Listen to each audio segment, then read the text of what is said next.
पशुपति कुमार पारस के पार्टी के बड़े नेता बाहुबली सूरजभान सिंह ने भारतीय जनता पार्टी के खिलाफ मोर्चा खोल दिया। सवाल बड़ा है कि क्या जिस तरीके से चिराग 2020 में नीतीश कुमार की पार्टी के खिलाफ चुनाव लड़े थे, क्या वो परिस्थिति बिहार की राजनीति में एक बार फिर से बनती दिख रही है?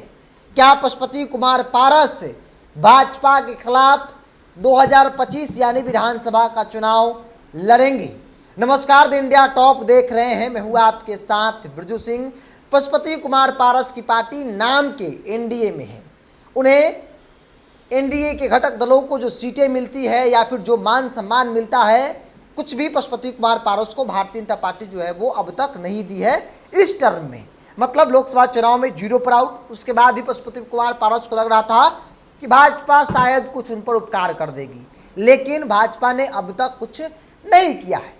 पशुपति कुमार पारस की पार्टी में भगदड़ मचने वाली है, ऐसी चर्चा हो रही थी।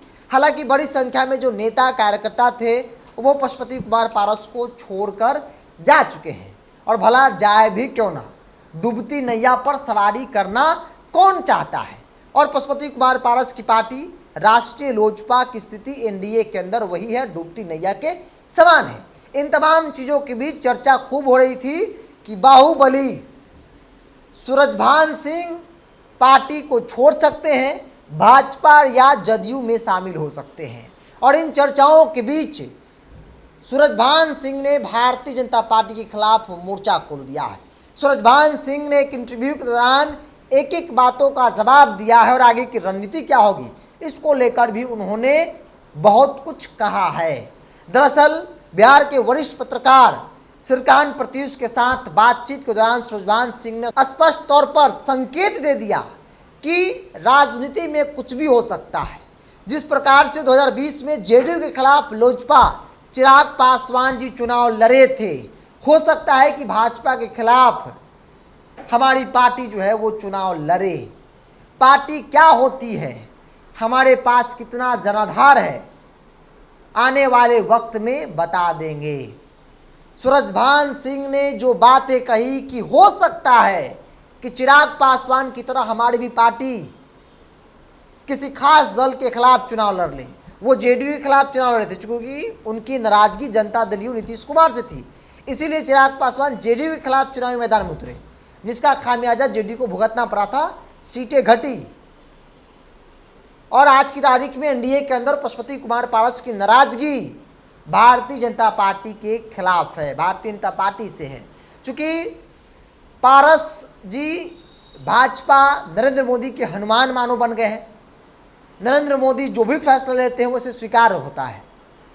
नरेंद्र मोदी का फैसला रहा है कि भाई आपको लोकसभा में एक भी सीट नहीं दी जाएंगी, बावजूद वो एनडीए में रहे। आज उनको ऐसा लगता है कि कुछ सीटें, कुछ मान सम्मान उनको मिल जाएगा, लेकिन राजनीतिक तौर पर ऐसा होता नहीं दिख रहा है।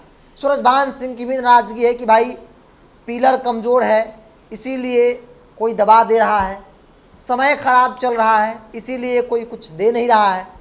उनकी भी नाराजगी दिखी। जो इंटरव्यू हमने देखा श्रीकांत प्रत्युष के साथ, उन्होंने साफ साफ शब्दों में कहा कि हम भाजपा का मजदूर नहीं है, दिहाड़ी मजदूर नहीं है कि जो भी कहेंगे उसे मान लेंगे, आने वाले दिनों में अपनी ताकत को दिखाएंगे।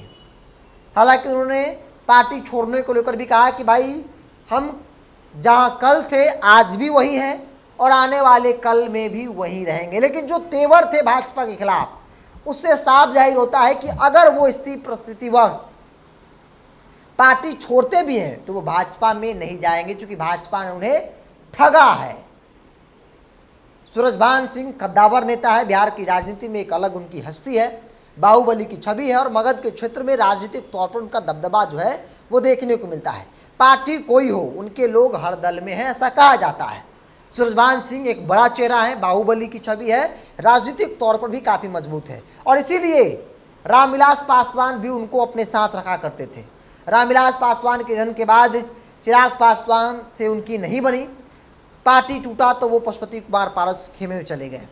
और आज की तारीख में पशुपति कुमार पारस की पार्टी मानो डूबती नैया के समान है। जब लोकसभा में टिकट नहीं मिली, पशुपति कुमार पारस इतना हिम्मत नहीं जुटा पाए कि वो अकेले मैदान में उतर जाए, क्योंकि उनको कोई गठबंधन लेने को तैयार नहीं था। राष्ट्रीय जनता दल ने भी उन्हें कह दिया कि भाई आप फ्यूज बल्ब हैं, आपसे कोई इंजोरा नहीं होने वाला है।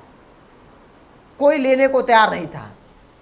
और आलम ऐसा है कि उनके पार्टी के नेता भी, उनके लगता है कि उनमें कोई एनर्जी नहीं है। यहाँ तक कि पशुपति कुमार पारस भी अब पूरी तरीके से अस्वस्थ हो चुके हैं, थक चुके हैं, और इसीलिए वो भ्रमण भी करने कहीं नहीं जाते हैं, कहीं कार्यकर्ताओं से मिलने तक नहीं जाते हैं। पटना आए कार्यकर्ताओं से मिले, उतना ही तक उनकी स्थिति है। प्रिंस राज जो प्रदेश अध्यक्ष हैं, उनकी स्थिति भी ऐसी ही है। चिराग पासवान कम से कम सड़क पर उतरकर संघर्ष किए, लेकिन प्रिंस राज उस लायक भी नहीं देखे जाते हैं। प्रिंस राज दिल्ली में बैठकर चार दीवारी के अंदर बस उनकी वही काम है, वो ग्राउंड पर कभी उतरते नहीं हैं, नहीं कभी ग्राउंड पर उनको दिखा गया है। तो भला भाजपा भी आपको क्यों भाव दे। लेकिन बड़ी खबर इसमें यह थी कि भाजपा के खिलाफ पशुपति कुमार पारस चुनाव लड़ सकते हैं, और ये संकेत पार्टी के बड़े नेता सूरजभान सिंह ने दे दिया है। पशुपति कुमार पारस उनकी पार्टी के लिए सूरजभान सिंह एक एसेट समान है। सोचिए कितना महत्व रखते हैं, और वो जो बोल रहे हैं वो कोई मामूली बात नहीं है। सूरजभान सिंह का बयान कोई हल्के में नहीं लिया जा सकता है, वो कोई मामूली बयान नहीं है।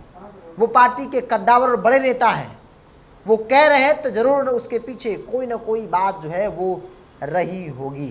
बहरहाल आपकी क्या राय है, आप क्या सोचते हैं, आप अपनी राय को कमेंट बॉक्स में रखिए।